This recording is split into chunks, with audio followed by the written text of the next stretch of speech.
Assalamualaikum warahmatullahi wabarakatuh. Perkenalkan, nama saya Awi Ramadhani Arianto dengan NIM G701 24096. Saya dari kelas C kelompok 2. Nah, jadi pada kesempatan kali ini guna memenuhi tugas pendahuluan percobaan 4 dengan judul percobaan identifikasi paracetamol dengan menggunakan kromatografi lapis tipis. Lanjut pada poin 1. Jadi KLT ini bekerja berdasarkan perbedaan interaksi senyawa fase gerak dan juga fase diam, yang dimana fase diam ini akan menahan senyawa yang polar. Nah, sedangkan untuk fase gerak ini dia membawa senyawa bergerak hingga terjadi suatu pemisahan.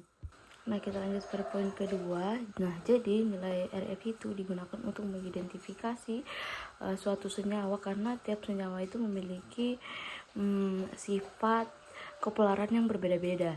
Nah, perbandingannya itu kita lihat perbandingan valid, kita dapat lihat jika plat, pelarut, fase dan juga suhu itu dapat bekerja sama untuk memisahkan suatu senyawa antara nonpolar dan juga polar. Yang ketiga, apa yang menjadi suatu faktor yang mempengaruhi nilai RF, yaitu pertama jenis pelarut, terus fase diam dan fase gerak, ketebalan suatu plat,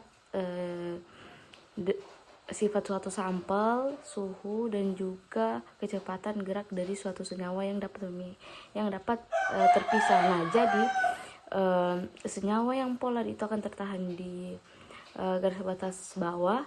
Nah, kalau yang non polar itu akan terlempar ke atas. Jadi seperti itu. Nah, kita lanjut pada poin keempat. Untuk rumus RF itu sama dengan jadi seperti ini. Nilai RF itu sama dengan jarak noda dibagi dengan jarak pelarut. Nah, dikatakan nilai RF itu berbeda jauh dengan sampel baku ketika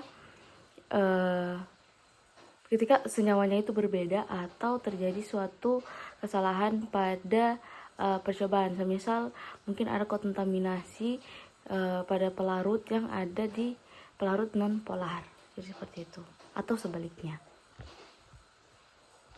Nah, pada poin kelima, apa yang terjadi jika senyawa itu terlalu polar dan juga senyawa itu terlalu non-polar. Nah, untuk senyawa yang terlalu polar itu akan terlempar ke atas dan akan meninggalkan jejak noda pada titik plat yang berada di atas yang akan berkumpul di atas plat. Nah, kalau untuk senyawa yang terlalu non-polar itu akan berada pada fase diam, dimana pada fase ini akan meninggalkan noda yang berada pada garis batas bawah. Nah, hal ini terjadi karena adanya ketidakseimbangan interaksi antara senyawa. Terjadi juga ketidakseimbangan antara fase gerak dan juga fase diam, dan juga adanya kontaminasi antara pelarut. Jadi seperti itu yang bisa saya jelaskan. Jika kurang mohon dimaafkan. Wabillahi taufiq wal hidayah. Wassalamualaikum warahmatullahi wabarakatuh.